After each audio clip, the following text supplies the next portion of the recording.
Bem-vindos a mais uma aula de História do nono ano. Eu sou o professor Marlon, junto comigo, com você para essa nossa aula maravilhosa, tá o Natan, dê um oi pro Natan, e a gente vai continuar a conversar sobre a nossa maravilhosa, linda, tudo de bom história. Você já se assentou, tá confortável, legal? Então, enquanto você marca nas redes sociais, avisa o grupo da sala para acompanhar a aula de história, aqueles recados importantes. Tem acesso ao Classroom? Você acesse o Classroom, faça a atividade obrigatória dessa aula, garante sua presença, garante sua avaliação.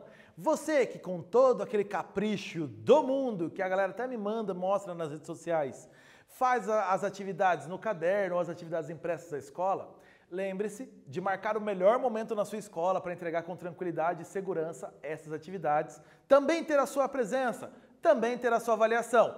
Combinado? Vai fazer bem bonitinho lá para a gente ficar acompanhando? Isso aí! Então, para começarmos nossa aula de hoje, e lembra do que nós estávamos falando? Crise na União Soviética, e agora o que será da Guerra Fria, o socialismo? O que nós estudávamos na última aula? Na última aula, a gente falou sobre as reformas que o Mikhail Gorbachev, o líder da União Soviética, tentou implementar na União Soviética para segurar a crise. Lembra das duas reformas? Tá aqui, ó. Perestroika, essa reestruturação econômica, e a glasnost, a ideia da transparência na área política.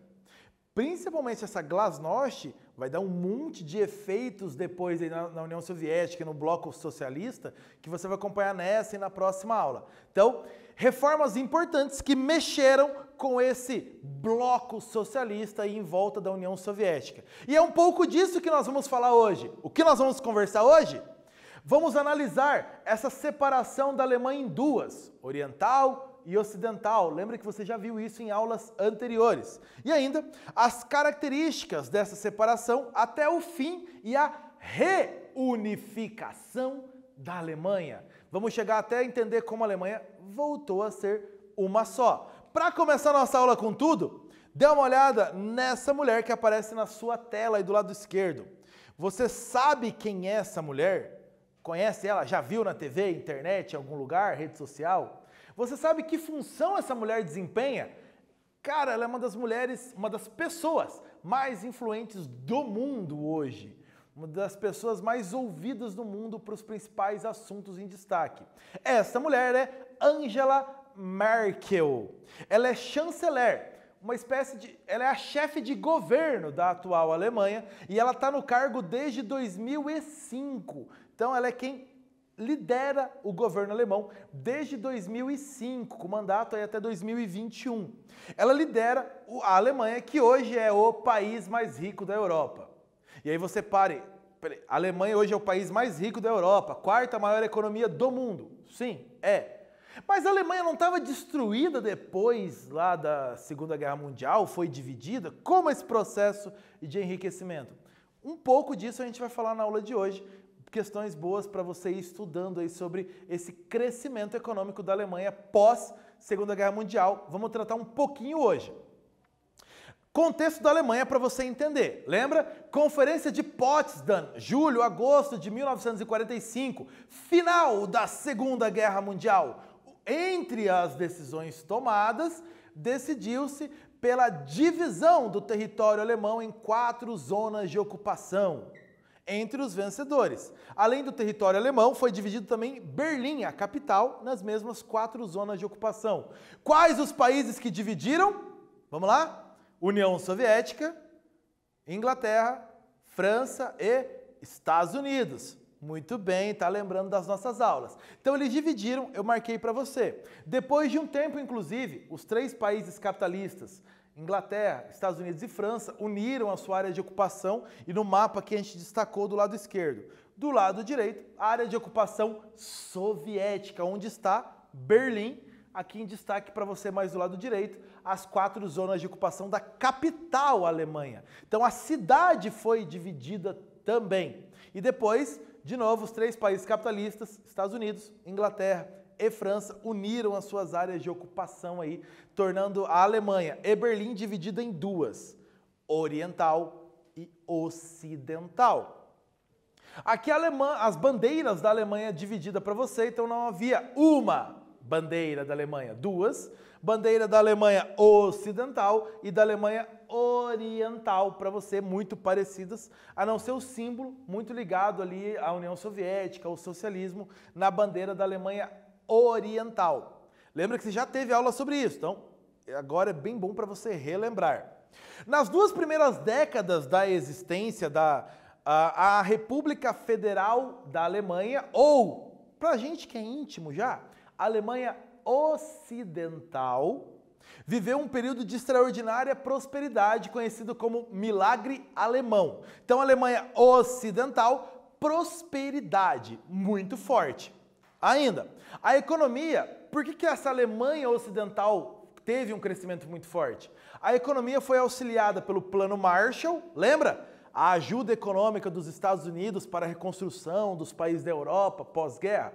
Plano Marshall. Ainda, livre concorrência, capitalismo total dominando, então a livre concorrência entre as empresas, inclusive empresas estrangeiras indo para o país, e legislação trabalhista que reduziu esses conflitos, esses confrontos entre patrões e empregados. Então, um país com economia mais livre e com forte investimento de Estados Unidos, Inglaterra e França, principalmente Estados Unidos, Plano Marshall.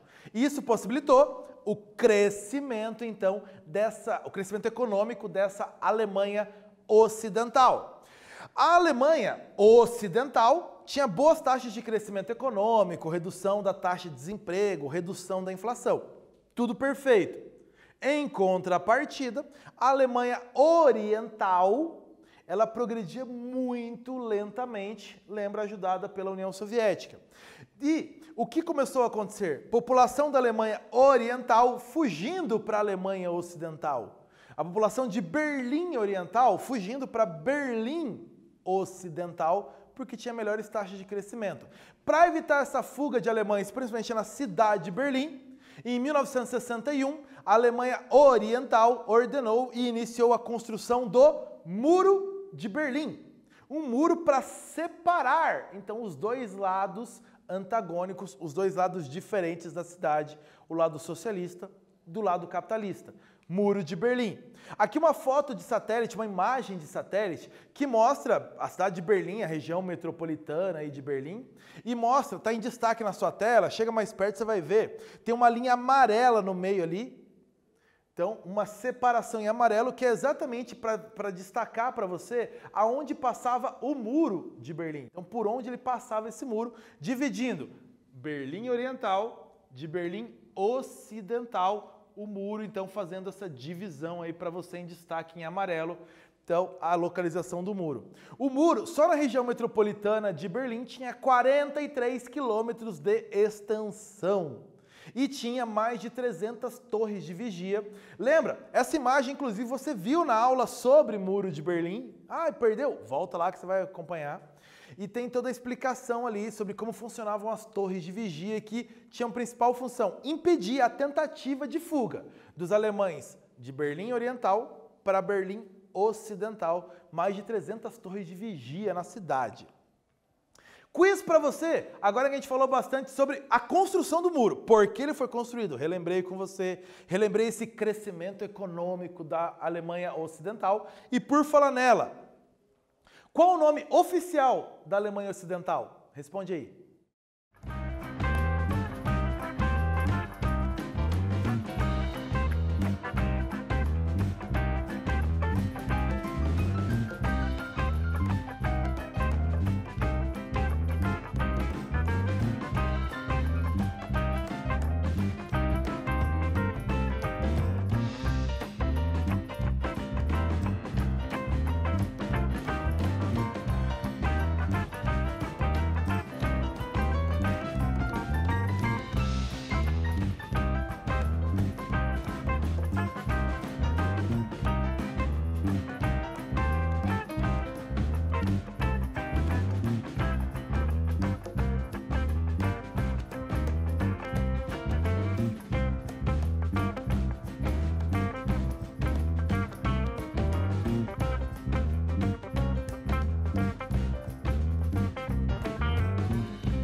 nome oficial da Alemanha Ocidental, qual era? Claro, República Federal da Alemanha.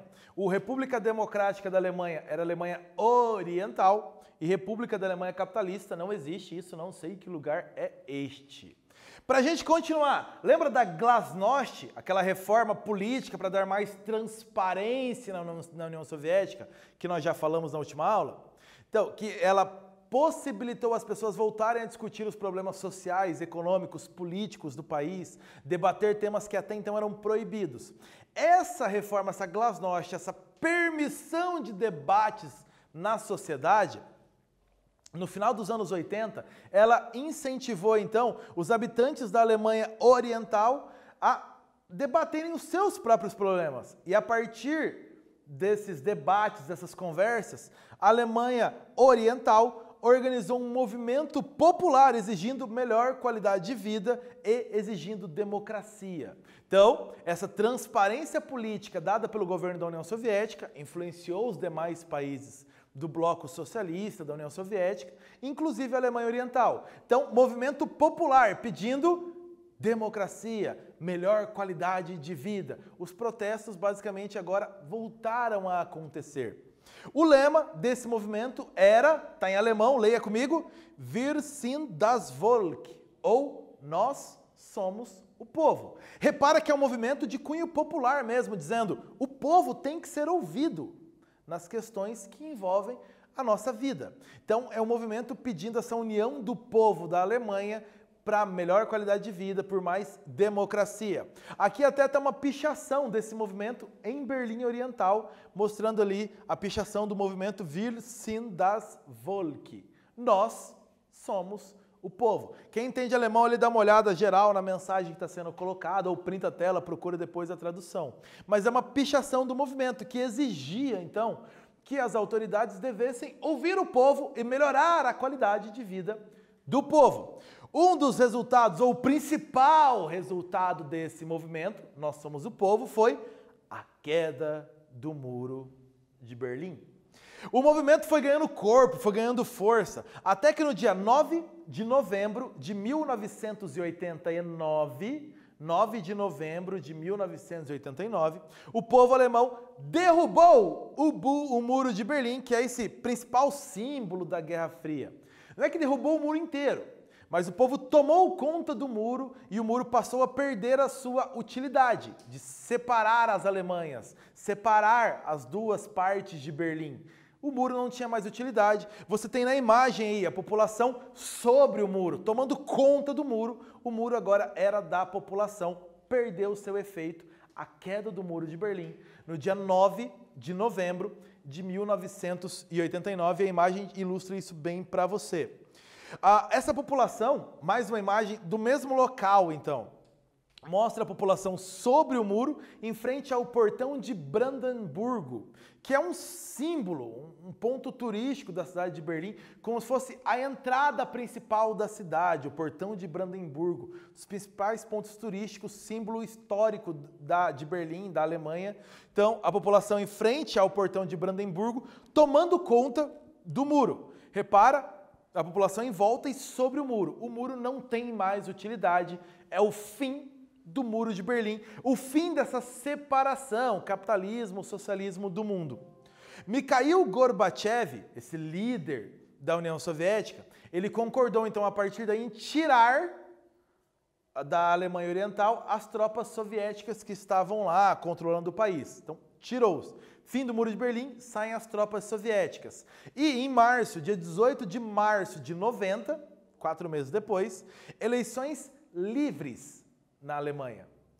Então a Alemanha passou então a ter eleições livres, a população escolher democraticamente os seus líderes, exatamente como o movimento pedia.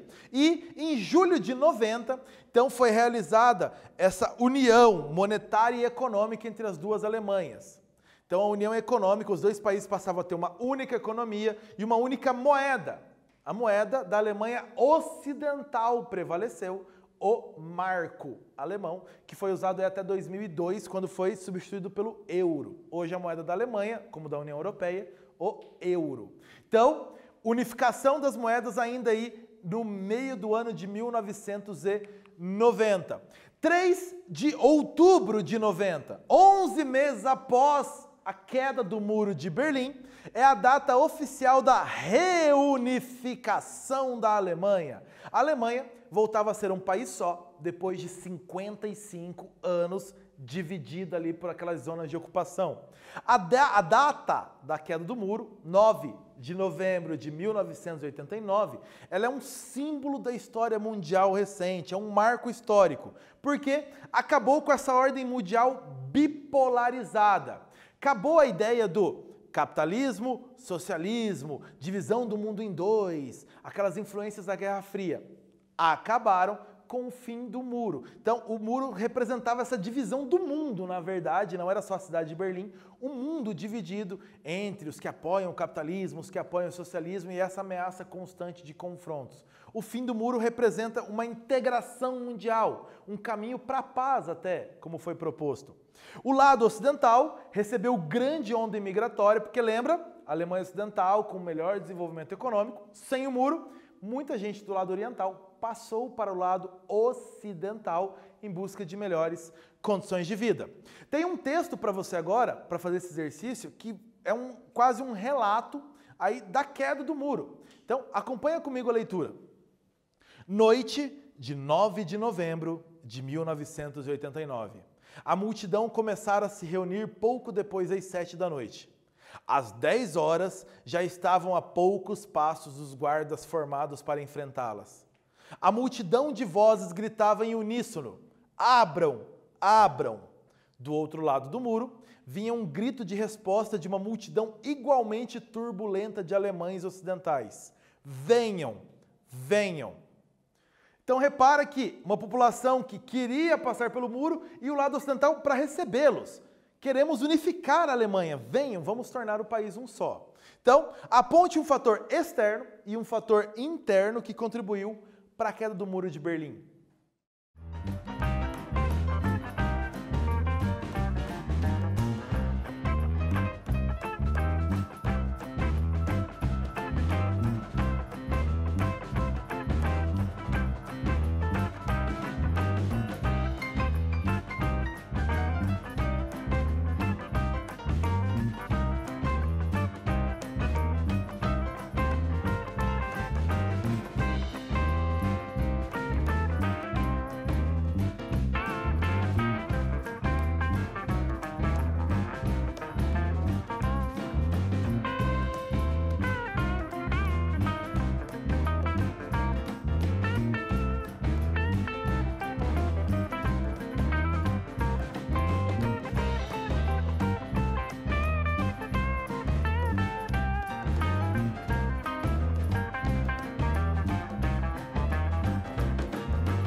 Fatores externos primeiro, lembra?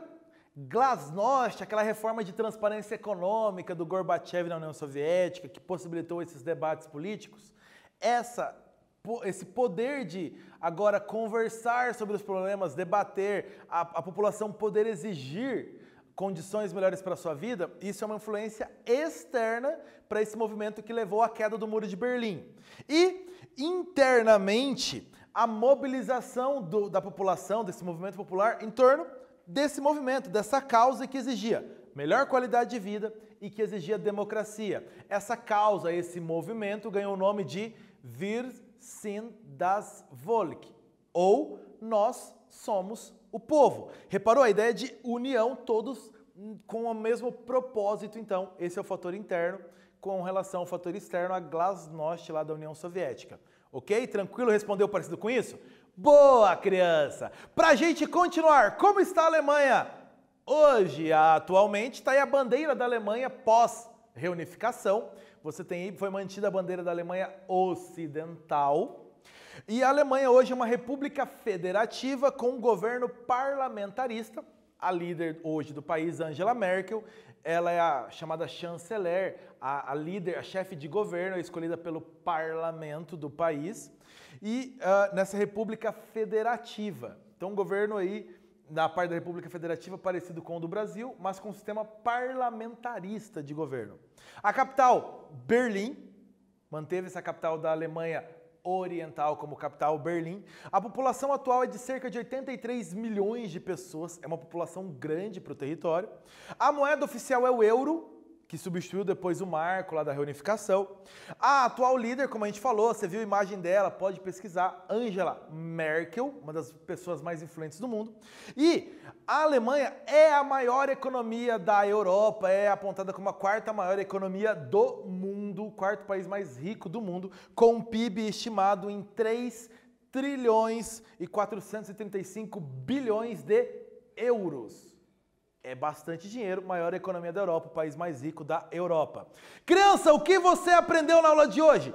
A Alemanha. Hoje nós falamos sobre a reunificação da Alemanha e o fim do Muro de Berlim, a queda do Muro de Berlim. Esse muro, construído em 61 para separar os dois lados da cidade de Berlim, caiu no dia 9 de novembro de 1989, 28 anos de existência do muro. A queda do muro simbolizou o fim da bipolarização do mundo. Então o mundo agora voltava a ser um pouco mais unificado, um pouco mais nessa proposta de paz. As duas Alemanhas confirmaram a união total no dia 3 de outubro de 1990. Então, 3 de outubro comemora-se a reunificação alemã. A Alemanha, hoje um país unido, quarta maior economia do mundo, maior economia da Europa. Ok? Vimos essa reunificação, percebeu? O Bloco Socialista perdendo cada vez mais força nesse processo. A gente volta a conversar sobre isso na próxima aula. Eu vou ficando por aqui. Cola na próxima aula para a gente aprender mais. Tchau, povo!